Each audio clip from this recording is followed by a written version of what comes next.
practically that's the year I was born. I must say that you've been around long enough, since 1957, if I'm not mistaken. Yes. August 30th, 1957. Mm-hmm. When it comes to life and music, I think all of us should come to you for lectures because you've seen it, you've done it all. But let's just roll back a bit. Okay. Growing up in Los Angeles, Yes. how was it like?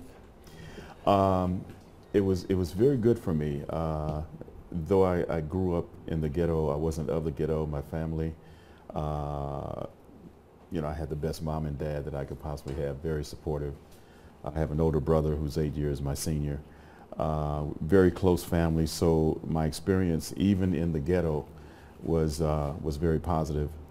And at the age of 9, I was introduced to music. I started out as a pianist. Didn't really like piano at that time, so my private teacher switched me to saxophone. And I took a love and passion for saxophone, and the rest is history from that point. What's about the saxophone that you love so much that you have to stick with it? Like you said, you started with the piano, but you decided to stick with the saxophone. What's so unique about it? Well, at that early age, you know, it was like a toy to me, actually. You know, you could blow through it, you could press the keys, you know. It just felt very natural for me. Piano at that early age didn't really interest me. I really liked sports at the time, so I wanted to play baseball and football, and you know, I would look out my window of my house where we'd have the big upright piano, and I would be practicing my scales, and I'd rather be outside playing sports with my friends. But saxophone really grabbed me at an early age, and I played at concert band and then in jazz band throughout junior high school and high school. And I was introduced to my two favorite mentors, Maceo Parker and Cannonball Adderley, who kind of shaped my sound. If I had to describe my sound, it's kind of a blend between the two of them. And all the other influences like Ronnie Laws and Grover Washington Jr., people like that. So, but as a kid growing up, was it easy for you to decide and say, you know what, I want to do music, let's forget about other things? Yeah, my parents were very supportive in terms of whatever direction I wanted to go in. In fact, they were the ones that introduced me to music, and so I owe it all to them in conjunction with my very first private teacher. His name was George Turpo, and he was the choir director at our church where I grew up. And when he wasn't directing the choir, he'd had a lot of students around the Los Angeles area that he taught, and I was one of those students. Okay, yeah. And in terms of when it comes to the issue of race, did he in any way shape you in terms of you deciding to do music? Did they affect you in any way? Did he hold you back? Look, in America during that era, race was a big deal, and therefore blacks could not really decide to do things like do mainstream music or even do professional work. Well, you know, at that early age, race wasn't really a question. I was really too young to understand the whole racial overtone at that point.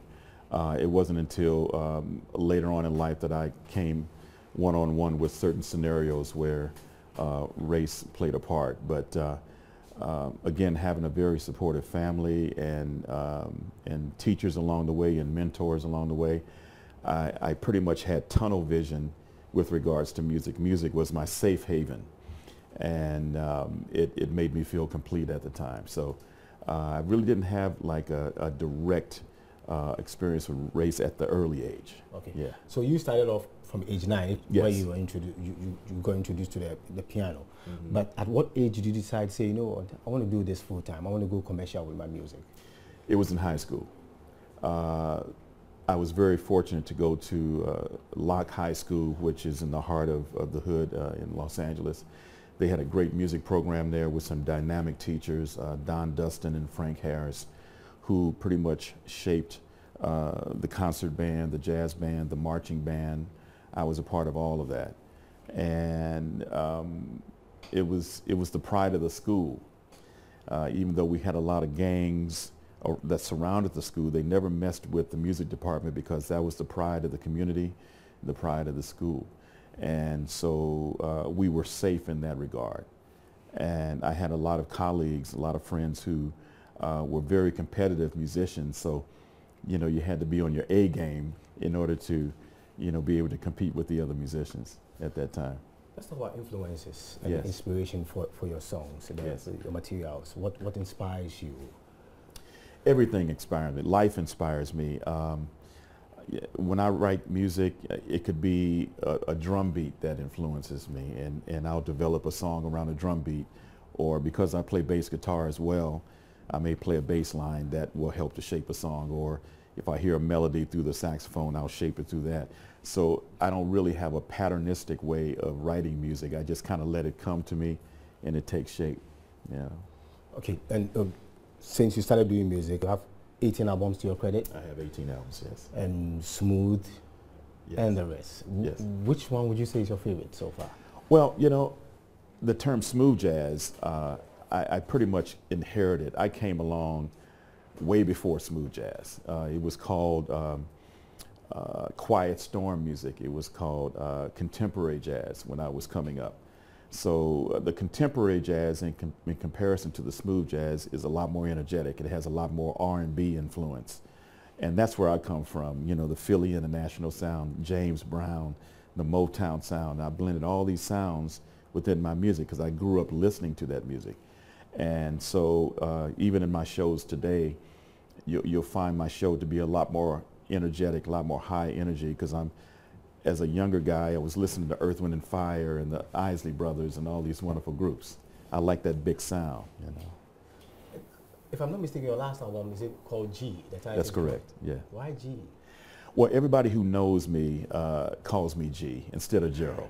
You know, everybody in the States, they just nickname me as G, so that's why I decided to call it that. So the G is just you? That's me.